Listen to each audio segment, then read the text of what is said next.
किती निघालेत मी याची माहिती घेतली नाही. परंतु एक मात्र नक्की सांगतो की हळूहळू मराठवाड्यातला सगळा मराठा 1 वर्षाच्या पूर्णचे पूर्ण मराठा समाज हा आरक्षणात जाणार, ओबीसी आरक्षणात, हे मात्र नक्की. 70-80 वर्ष आपल्याला आरक्षण नव्हतंच किंवा मिळू पण दिला नाही.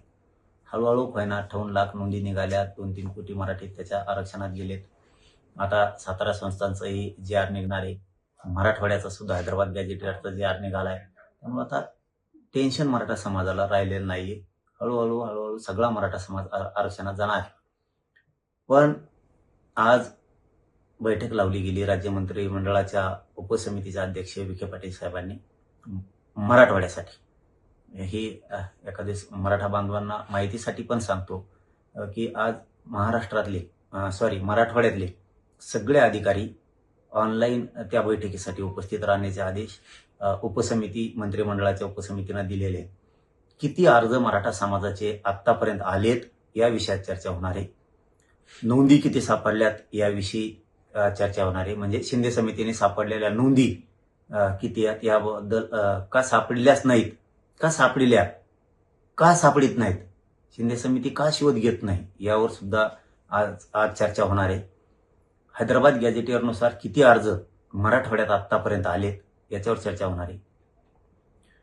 जे अर्ज आलेत त्याचे कुणबी प्रमाणपत्र दिलेत का आणि कशामुळे अधिकारी देत नाहीत जाणून बुजून, यावर सुद्धा चर्चा होणार आहे.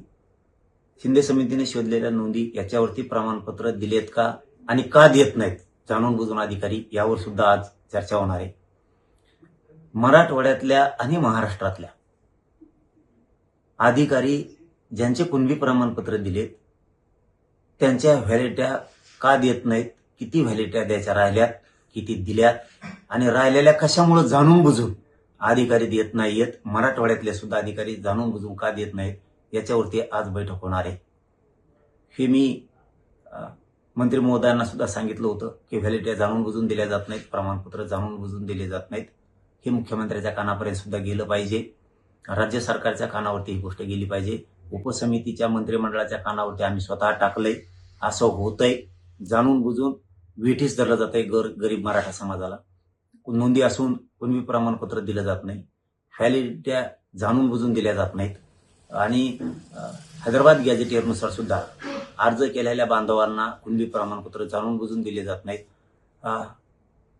धाराशिवचे एक अधिकारी तर जाहीरपणानं सांगतात की आम्हाला एसओपीच नाही आली.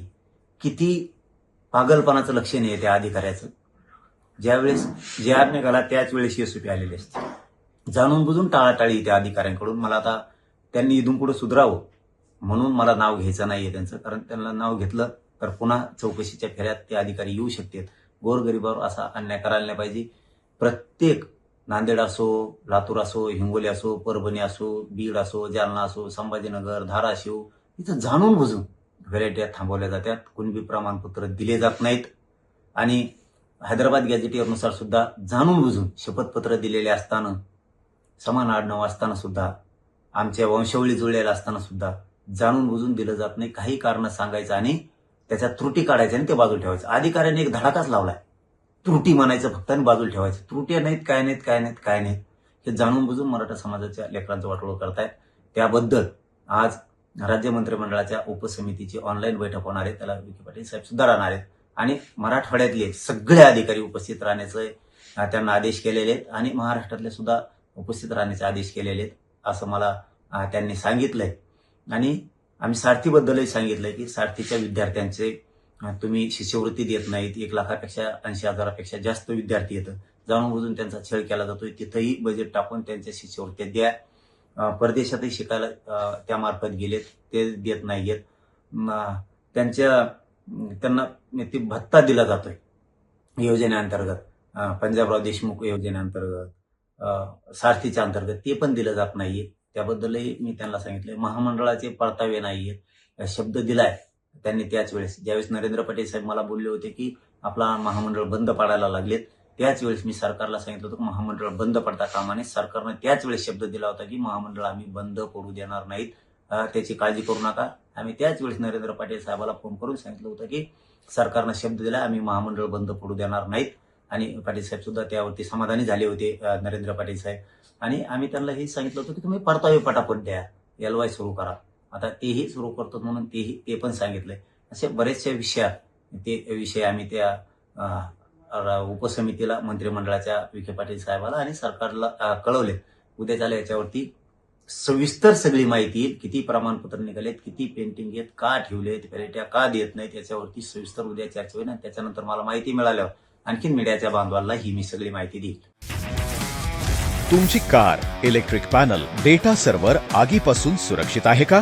नाही? मग आजच बसवा F protect temperature activated fire suppression device. यामध्ये आहे eco friendly non toxic pressurised liquid, जे आग लागल्यास क्षणार्धात ऍक्टिव्हेट होऊन आगीवरती मिळवते नियंत्रण. बसवण्यास अतिशय सोपे आणि सुटसुटीत टेकालिपचे एक दर्जेदार उत्पादन एफ प्रोटेक्ट.